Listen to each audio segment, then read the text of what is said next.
I think people love it because it is such a beautiful way to get into a sort of meditative state. Mm. Because once you understand how to do it, you can sit and you just draw, and it's a stylized process. It's just following the steps, and you don't have to think about it too much once you understand the process. And it's a way to free your mind up to just relax and do other things and get you into a meditative state.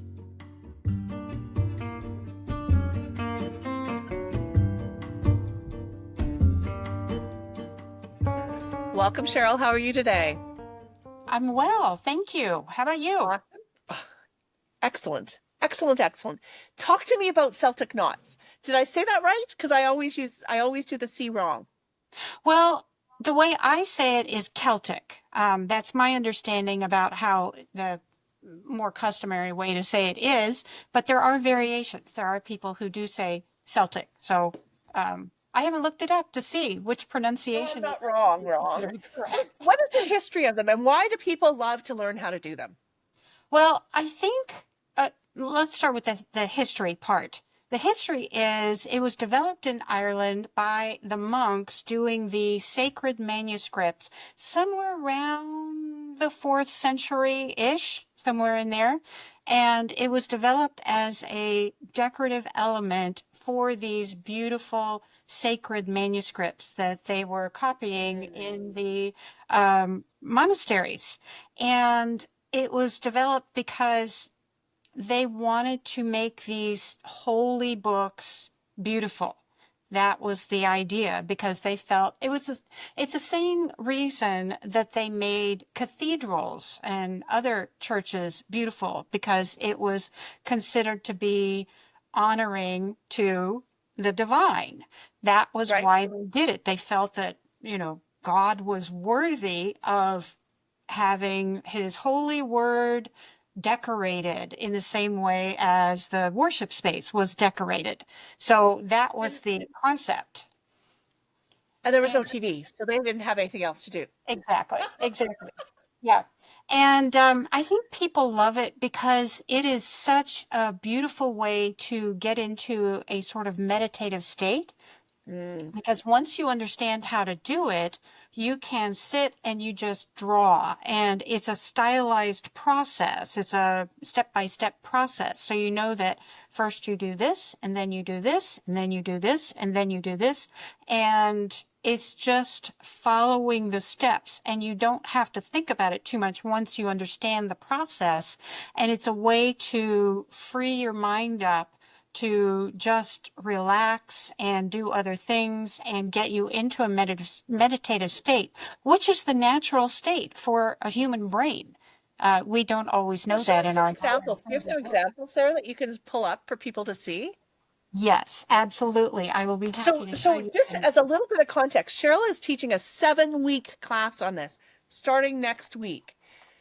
And if you get this on YouTube and you don't know when next week is, I will put a link in the chat so that you can be notified the next time she teaches. Yes. So this is one of my favorite Celtic knot examples that I have ever done. This is a triquetra knot. That's the triangle-shaped knot, double strands with a circular knot woven through it. Let me pull it up so you can see a little bit better. And that is all in metallic. So I have that one. I have another one that I'd like to show you. This is something that is particularly suitable for calligraphers. This is for the magazine, so most of you who see this are going to be calligraphers. This is an example of a letter with a Celtic knot woven through it. This is a relatively simple example, and that is something that we will also learn in the 7-week class. Both of those things that I just showed you, by the end of that course, if you take it, you will know exactly how those were done, and you will be able to do it yourself with a little patience. And so, if you're going to learn it, what would be some things that you might do with it in this context? So, obviously, that D is my husband's initial. I could put that anywhere in my house; he'd be thrilled. But what else? And we taught a class this week, and there was a woman in this class who said she was going to make one so that her son could turn it into a tattoo, which I think is spectacular. But what are some other things that you might want to do with it? And if you're a tattoo artist or you know one, you should take Cheryl's class, because it will give you skills that will enable you to do things that your competition cannot. Exactly. That's very true. Well, as far as what to do with it, a lot of times what people will do is they will use it as a frame for a project that they're doing. So a lot of times you'll see Celtic knots around the edge of an art project of some sort used as decoration. You can use these as standalone pieces. Anybody who has an Irish heritage will probably appreciate this sort of thing because it's a definite nod to that heritage. And, I know people who have an Irish heritage. They're very proud of it and they want to recognize it. So that is one way to acknowledge an My Irish son-in-law heritage. has an Irish heritage, so I'm going to do something for him.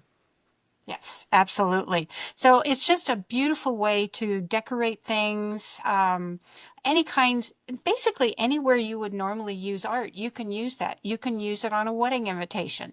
You can use it on any kind of an art project. You can use it on a calligraphy project, anything like that.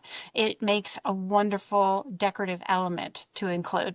Well, thank you, Cheryl, for telling us about this. I'm going to post it up and hopefully we'll get 1,000 people in our class next week, although there's only room for 16.